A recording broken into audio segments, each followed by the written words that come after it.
ଆଜିଠୁ ଦେଶବ୍ୟାପୀ ଭାବେ ଜନଗଣନା ପ୍ରକ୍ରିୟା ଶୁଭାରମ୍ଭ ହୋଇଛି।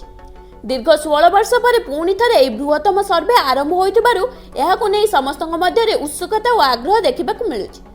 ଜନସଂଖ୍ୟା, ଆର୍ଥିକ ସ୍ଥିତି, ଶିକ୍ଷା, ଜୀବନମାନ ଭଳି ଅନେକ ମୁଖ୍ୟ ତଥ୍ୟ ସଂଗ୍ରହ କରିବା ପାଇଁ ଏହି ଜନଗଣନା ଅତ୍ୟନ୍ତ ଗୁରୁତ୍ୱପୂର୍ଣ୍ଣ। 2011ରେ ଶେଷ ଥର ପାଇଁ ଏହା ହୋଇଥିଲା। ଏବେ ଜନଗଣନା 2027 ନୂତନ ପ୍ରବନ୍ଧ ଓ ପ୍ରଯୁକ୍ତି ସହ ଆଗକୁ ବଢୁଛି। ଜନଗଣନାର ପ୍ରଥମ ପର୍ଯ୍ୟାୟ ଭାବରେ ପ୍ରଥମ 15 ଦିନ ସ୍ୱଗଣନା ବ୍ୟବସ୍ଥା ରହିଛି। ଏହି ପର୍ଯ୍ୟାୟରେ ଲୋକମାନେ ନିଜ ନିଜର ତଥ୍ୟ ଅନଲାଇନ୍ ମାଧ୍ୟମରେ ଭରଣ କରିପାରିବେ। ଡିଜିଟାଲ ଭାବରେ ଏହା କରାଯାଉଥିବାରୁ ତଥ୍ୟ ସଂଗ୍ରହ ଶୀଘ୍ର ଓ ସଠିକ୍ ହେବ ବୋଲି ସରକାର ଆଶା କରୁଛି।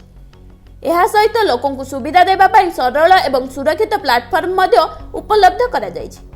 ଏପ୍ରିଲ 16 ତାରିଖଠୁ ମେ 15 ପର୍ଯ୍ୟନ୍ତ ଜନଗଣନାର ଦ୍ୱିତୀୟ ପର୍ଯ୍ୟାୟ ଚାଲିବ। ଏହି ସମୟରେ ଜନଗଣନାକାରୀମାନେ ଘର ଘର ବୁଲି ତଥ୍ୟ ସଂଗ୍ରହ କରିବେ।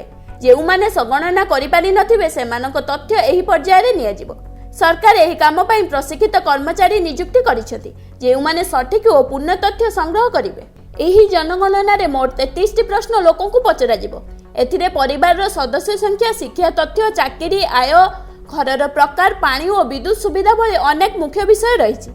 ଏହି ତଥ୍ୟ ଭବିଷ୍ୟତର ଯୋଜନା ଓ ନୀତି ନିର୍ଦ୍ଧାରଣରେ ସରକାରଙ୍କୁ ବହୁତ ସାହାଯ୍ୟ କରିବ। ତେଣୁ ସଠିକ୍ ତଥ୍ୟ ଦେବା ପାଇଁ ସମସ୍ତଙ୍କୁ ସହଯୋଗ ଆବଶ୍ୟକ। ଜନଗଣନା 2027 କେବଳ ଗଣନା ନୁହେଁ, ଦେଶର ଉନ୍ନତିର ଏକ ମୂଳ ଆଧାର। ପ୍ରତ୍ୟେକ ନାଗରିକଙ୍କର ସଠିକ୍ ତଥ୍ୟ ଦେଶର ଭବିଷ୍ୟତ ନୀତି ଓ ଯୋଜନାକୁ ପ୍ରଭାବିତ କରେ। ତେଣୁ ଏହି ପ୍ରକ୍ରିୟାରେ ସଚେତନ ଓ ସକ୍ରିୟ ଭାଗ ନେବା ଆମ ସମସ୍ତଙ୍କର କର୍ତ୍ତବ୍ୟ।